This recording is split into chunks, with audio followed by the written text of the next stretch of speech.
Hello, today we will guide you through how to create a Jira dashboard in Confluence. To begin, open Jira and go to the default dashboard view.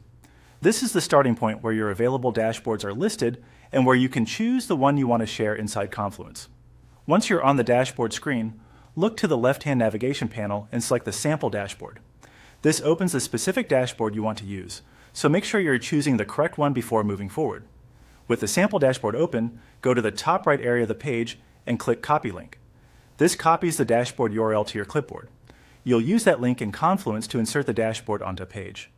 If nothing seems to happen when you click it, that's normal in many cases, since the link is usually copied silently in the background. Next, switch over to Confluence. From there, open the sample space. Spaces in Confluence help organize related content, so this step takes you into the area where your page lives. Once you're inside the space, click on Sample Page to open the page where the dashboard will be added. After the page opens, click into a blank area on the page.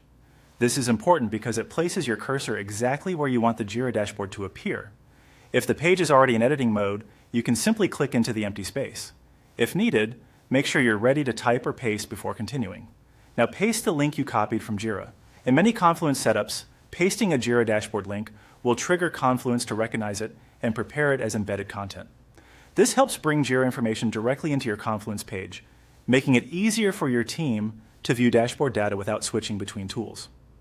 As a final tip, after pasting, give Confluence a moment to process the link if it doesn't update instantly. This can happen depending on browser speed or workspace settings. The key part of this workflow is copying the dashboard link from Jira and placing it into the correct Confluence page location. And that's it. You've taken a Jira dashboard and started placing it into Confluence so it can be referenced alongside your team's documentation and project content.